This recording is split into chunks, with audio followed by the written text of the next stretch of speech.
podcast is part of the Sports Social Podcast Network. Hello and welcome back to the Paddock and the Pavilion, the podcast whose aim is to bring you inspiring stories about cricket and horse racing. Well, today I can promise you an inspiring guest. He is not a jockey or a cricketer, but extreme adventurer Jordan Wylie MBE, who also has a passion for horse racing. Jordan, well known for being part of Channel 4's BAFTA-nominated TV series Hunted and Celebrity Hunted, has raised over £1 million for charitable causes through some quite incredible challenges. As Jordan says on his website homepage, be the difference that makes a difference. In this podcast, you are going to hear about a couple of Jordan's extreme adventures, alongside his connection with Cheltenham Festival winning trainer Jamie Snowden, which is soon to lead to a racing adventure. I am sure you will enjoy 30 minutes with Jordan. Hello, Jordan. Welcome to the show. Hello, Stephen. Thanks for having me. Well, I've spoken to a best-selling author and a successful actor, but they weren't former soldiers and extreme adventurers. So you're a first. Yeah, well, it's a privilege to be on the podcast. So thank you for inviting me on. Very grateful.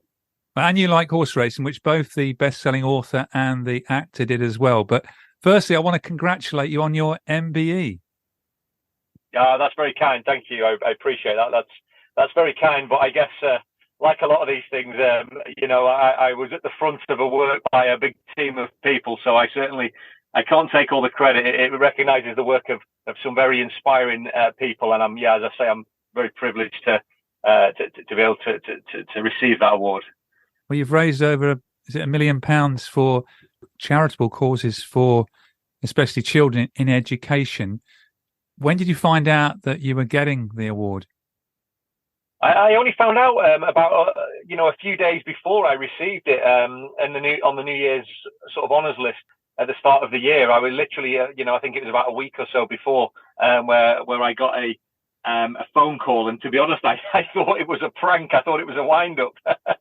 I had to email the government, Her Majesty or His Majesty's government as it is now, and make sure it was all legitimate and above board.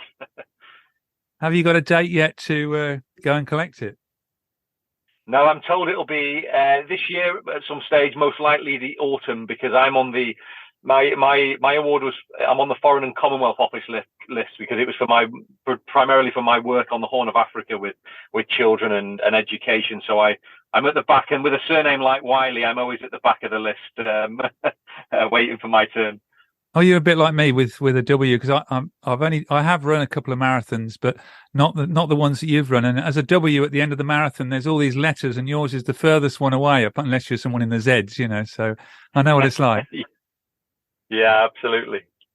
Well, we're going to talk about your love of racing, but we couldn't not talk to an adventurer about some of his adventures. And just for listeners, I was going to ask you about two of them, but I just wanted to mention some of the things that you've done. You've climbed Mount Kilimanjaro, 19,000 feet barefoot. You set a paddleboard world record. You ran an underground marathon, I understand. You've run a marathon in all 7 continents. I just wanted to focus on a couple of those, really. Climbing Mount Kilimanjaro barefoot. Why on earth did you do that? Or why do you do any of these things, really?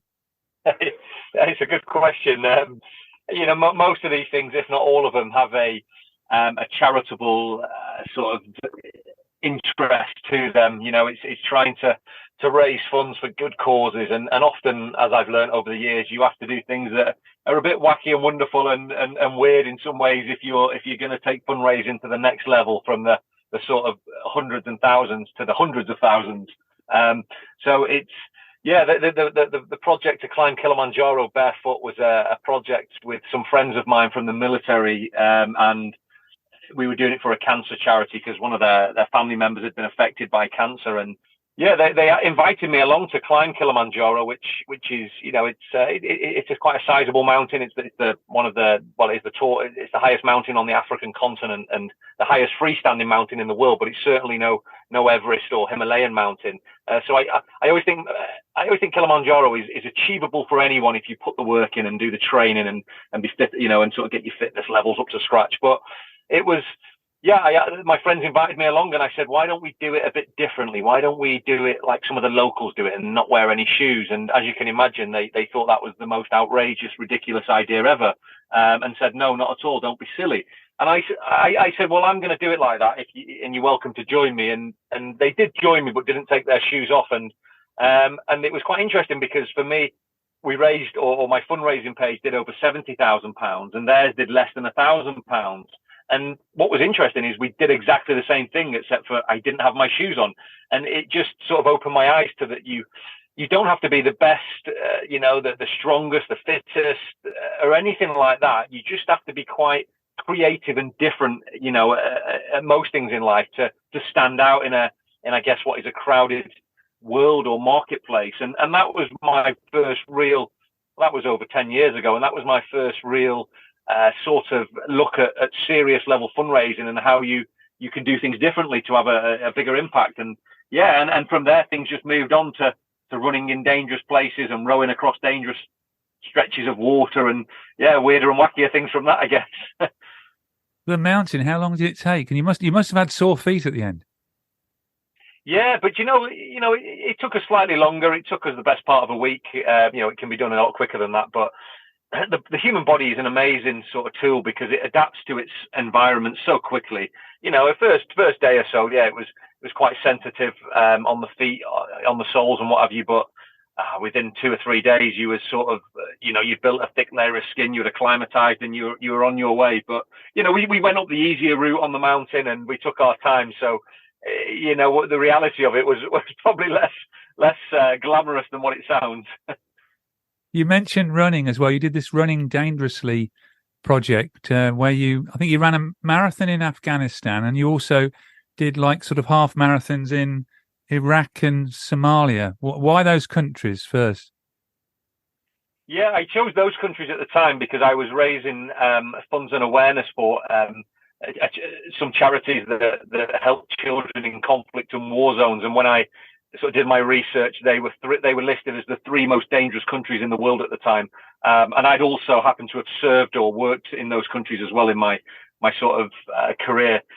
So they were countries that I knew well. They were countries that were dangerous, but I also know that there was another side to those countries that, there was an untold sort of beauty of, amazing people, incredible amounts of compassion and humanity. And I wanted to not only raise funds, but I wanted to show the real side to those countries because they're quite special countries. They're not just doom and gloom, what the media or the news might have us believe. They're full of amazing people as well, local people. I suppose we forget that people have still got to live a life in these countries at the same time, haven't they? Absolutely. From my lifetime of 20 years plus of working in hostile environments and conflict zones as a soldier and adventurer, most of the people you meet around the world are good people.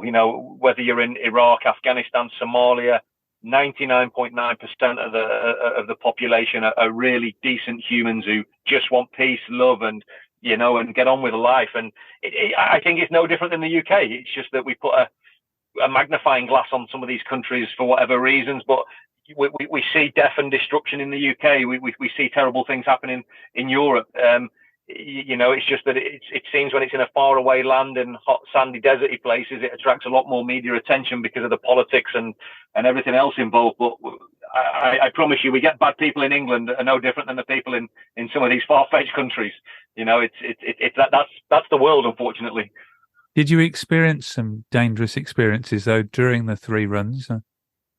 There was dangerous experiences. I didn't feel that my life was at threat, so to speak. But of course, when you're in a conflict zone or a post-conflict zone, there's always danger and risk at every corner you turn. It's certainly in Somalia, we were there when there was a suicide bomb, which was tragic and many people lost their lives. But on a personal level, no, I had a great experience, and I would argue that in all three of those countries, I've seen more acts of love, compassion, kindness than I've ever seen in the UK. So, food for thought for people, maybe. Really, I think to know the truth about anything, you have to go and see it firsthand and experience it, and embed yourself in someone else's culture to really appreciate and understand other people, as opposed to just switching on a TV set and seeing what you're told. And why have you chosen to raise money for children's charities in sort of education? Why that particular subject? Well, to be honest, I'm a kid from Blackpool who left school with no education, not from anyone else's fault but my own.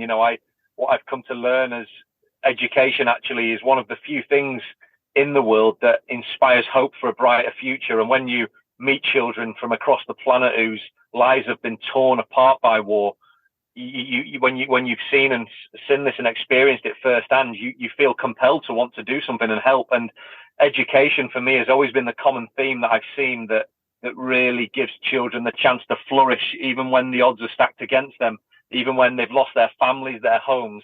There's something about education that I've learned that has the ability to inspire hope for a better future one day. And having sort of left school with no education, I've gone back to education as an adult and tried to champion it. And I've done my qualifications, my GCSEs, A-levels, bachelor's degree, master's degree, but I never really understood the importance of that as a teenager. And I learned the hard way. But as I say, for me, education is such a magical tool, one of the few things that can inspire hope in the world.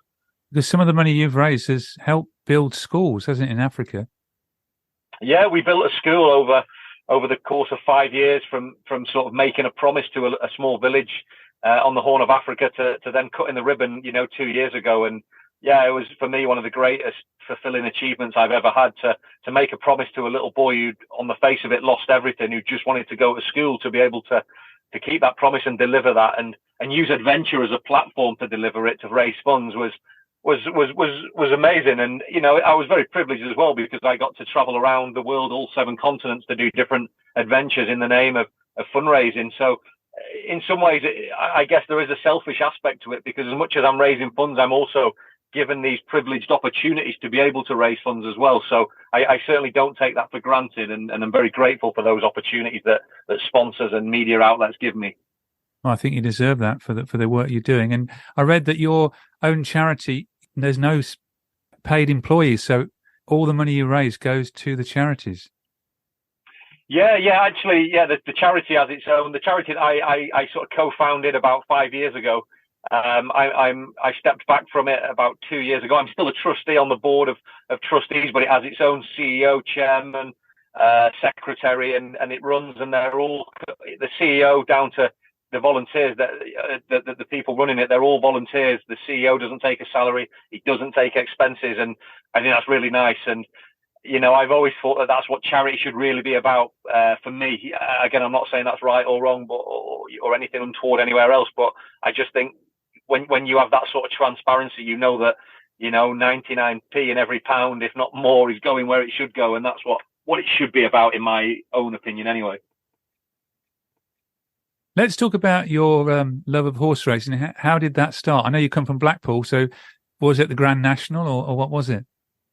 Yeah, good question. Actually, do you know, when you said that, then the first thing that came into my head was a job that I had, but I've not thought about this for a long time. But when I was 14, 15, I used to work on the fun fair at Blackpool called the Pleasure Beach, which was sort of the Big Dipper and all the rides. But actually, one of my jobs on the Pleasure Beach as a teenager, I was doing the commentary on the Kentucky Derby, which was a sort of game where you would roll the ball and you would have to commentate on the horses, and whichever horse got to the end would win a teddy.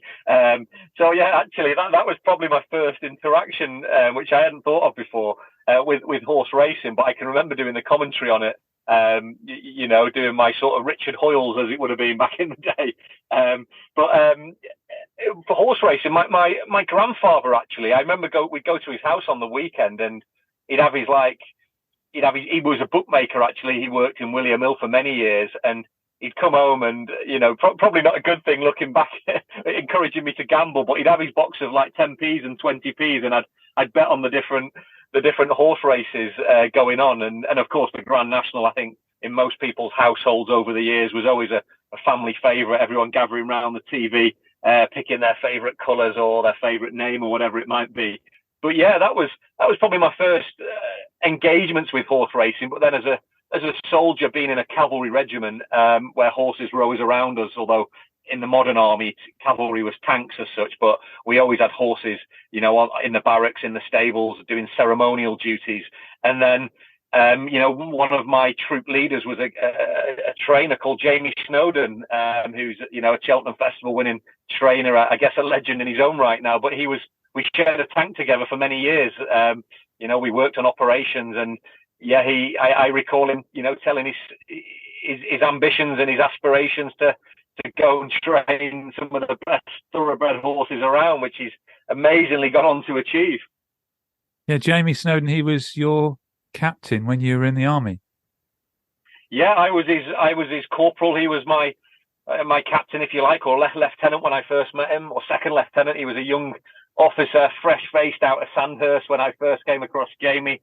And I remember so many occasions where we would sit in a tank or we'd be on exercise, and it'd be miserable, it'd be dull, we'd be, chucking it down in the winter, and we'd be sat in a field. And I can remember many times looking across to him and saying, sir, boss, what you going to be doing? Because you don't want to be sat in this trench for the rest of your life. And he'd say, well, you know what, Corporal Wylie, I'm going to go and train racehorses one day, and I'm going to be, I'm going to have a Cheltenham winner. I'm going to try and win the Grand National. And he'd tell me all these big dreams he'd had. And I can remember being, a 16, 17-year-old thinking the guy was on another planet. He was this young officer sat in a trench telling me he's going to go and train, the best racehorses in the world. And I thought he was bonkers. But of course, I smiled and nodded politely. And I remember making a comment to him that if I could ever afford a racehorse one day, well then, guess what, sir? You'll be the first person I come and speak to and see if I ever have that privilege, I guess. And then it must have been, I don't know, maybe 15 years later, maybe longer. I knocked on his door and I said, Captain Snowden, sir, it's Corporal Wylie here, retired, and I've come to buy that racehorse. And that was probably 10 years ago, and we've been at the races every year with different horses that I've either bought myself or been in partnership with others. So yeah, that's been an amazing journey, and horse racing through Jamie Snowden Racing and the various, I guess, stakeholders and other owners and different people in that environment. It's actually given me a lot of opportunities, to be honest. It's, being very honest, often buying a horse is on the face of it a terrible direct investment, if I'm completely honest. But the indirect investment in terms of relationships, in terms of networks, in terms of amazing days out, in terms of experience that I've had, I would put it up there with anything in the world as one of the best environment sports to be involved in.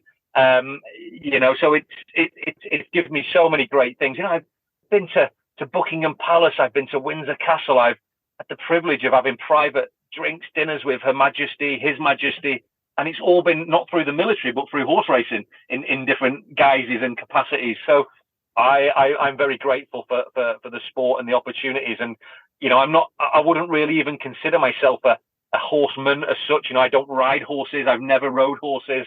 I think for many years I'd have probably been scared and nervous around them growing up, actually, in the army.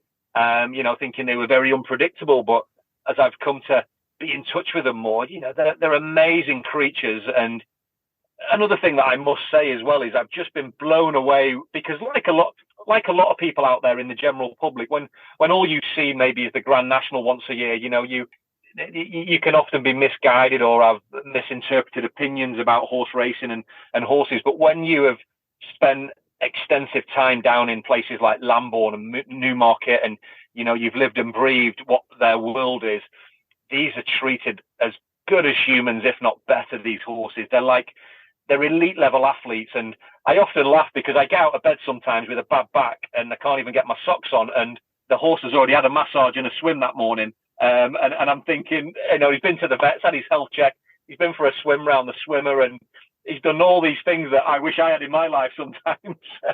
so I always find it funny, not funny is the wrong word, but I always think there's a big education piece that's still missing out out of horse racing that could help the sport a lot, if I'm honest. Yeah, I certainly agree there. And you've set up a racing club, which Jamie, I understand as well. Yeah, so me and some friends of ours, we're about to launch a project called Racing Club. It does what it says on the tin, and we're trying to transform, I guess, the future of race horse ownership in terms of, engaging maybe a younger community, trying to educate people on some of the things that we've just discussed, and also showing some insights into what goes on behind the scenes, not only with the horses, but with the incredible selfless stable staff and the other things that go on in yards and around the country. And alongside that, trying to increase the social side of it. Essentially we're a racing syndicate with a whole host of horses for both the national hunt and the flat, and we are syndicating those horses out. Some of the horses we're attaching celebrities to, so you can go racing with one of your favorite celebrities that you might have seen on television, or might be a sports star, it might be, I don't know, a reality star. So we're trying to use our network of people to influence the sport in a very positive way, and allowing people to have some very unique experiences. We, as part of the organisation, the Racing Club, we have boxes at Wembley, at the O2, football clubs around the country. So we want to incorporate all of that and take it beyond just racing and really try to build a real sporting social environment of like-minded people, but built on the principles of racehorse ownership from the syndicate perspective. And are the horses going to be trained by Jamie? Yeah, certainly the national hunt horses will be trained by Jamie. So there's a few other people in the project which will be launched in about another 4 to 6 weeks. We're still just working on a few of the legal aspects. But yeah, all our national hunt horses over the fences and the hurdles will go to Folly House in Lambourne with Jamie. And as I say, we'll maybe not this season, but certainly next season we've got quite a few horses that will go into training for the flat season as well. And will there be a website, or will it be on Jamie's website where we can find more about the racing club when it starts? Yeah, right. Yeah, the website will be live in the next 4 weeks. As soon as all the legals have been, the I's dotted and the T's crossed and all that sort of thing. So we want to get it right. We don't want to sort of run before we can walk. And we realise that people have been running syndicates for many years, and we want to try and improve that ownership experience through syndicates. We want, being very blunt, we want to make that experience a lot better value and a lot more an enhanced experience, so to speak. We want it to be more than just than putting some money in the pot and hoping that you get a ticket to the races or whatever it might be. We want to make it a lot more engaging and interactive. We've got a full media team of 4 people who are constantly creating content on a daily basis. They're working out of the yards that we have got horses in. So every horse, will have its own character profile, and you will get daily updates, videos, Q&As. So we're going to try and take everything that's already out there and improve that experience. And we want the world to hold us accountable to that. We're not about talking a good game. We want to deliver a good game. And hopefully there'll be plenty to come, and we'll certainly let you know when we're about to launch. And, feel free. We're also in the process of buying our own yard as well, down in Lambourne. I can't say too much more than that at the moment, but that's quite an exciting development as well. Sounds it. Have you got a name for the club yet? Or? So it's going to be Racing Club. It's going to be exactly what it does on the tin. Racingclub.com will be our site.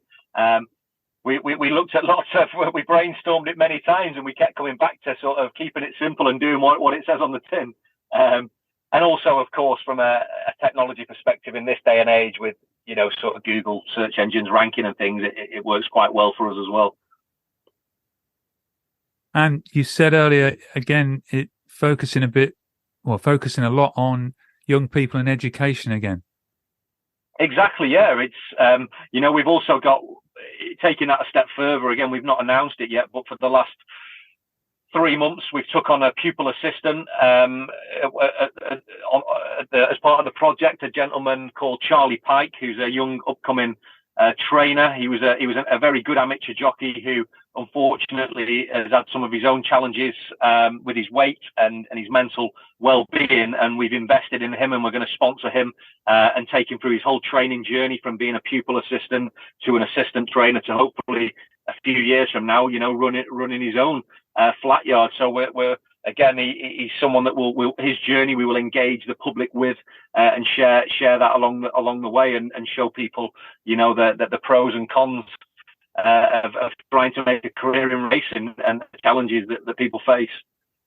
Sounds very exciting. We look forward to hearing more about that when that starts. What about the future for Jordan Wylie? Any more daring adventures in 2023 or 2024? Yeah, there'll be some more daring adventures later this year. I'm hoping in October to swim Alcatraz from the prison on Alcatraz Island. I'm going to swim across San Francisco Bay. That's going to be my 40th birthday present to myself. A bit of swimming dangerously. And then I'll be in Africa visiting the school again later in the year and leading a team of 12 volunteers from UK sort of education and schools who are going to come out and swim with whale sharks and trek across the African desert and do some other bits and pieces with us.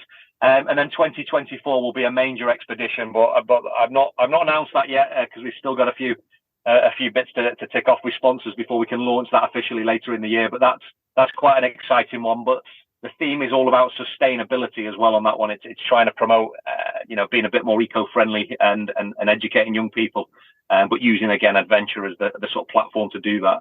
So going back to Alcatraz, you're going to be like Clint Eastwood in the film then, aren't you?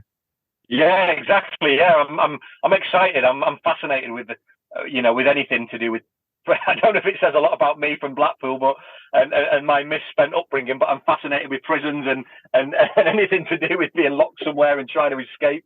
I don't know what that says about me, but yeah, Alcatraz, I've always watched the films over the years and the mysteries that surround it. So that'll be a great adventure, I'm sure. And any more Hunted TV series? Yeah, there'll be more Hunted to come later this year. We filmed 2 more seasons. One of them will be due out. I haven't got a date yet. Not that I have any secrets. I just don't know the date yet. But we filmed one of our best series yet, I think, last year, and that will come out, I imagine, sometime in the summer, if not before. But yeah, the Channel 4 haven't announced when it will come out yet. But it's for me, it's the best series yet. So yeah, I look forward to that being on the TV later this year, I'm sure. I've got to ask you, what's the most unusual place where you've located somebody? Good question. What's the most unusual place? That's a really good question. No one's ever asked me that before, actually. But I think the most unusual place I found someone. We found someone a few seasons ago. We found them in a hot tub showroom in the hot tub with the lid on. That's quite an interesting one, I guess. Well, they couldn't stay there very long, could they? No. So yeah, there was in a hot tub with no water in it, in a hot tub showroom, but with the lid on. So yeah, that was quite a random one.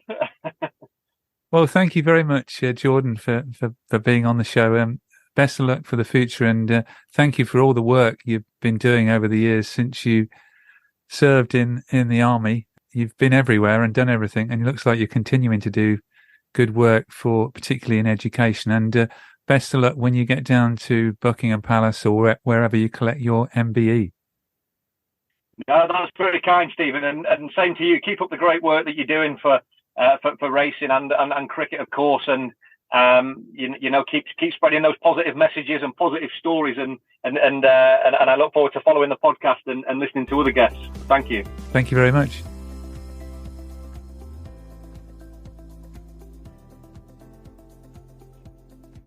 Sports Social Podcast Network.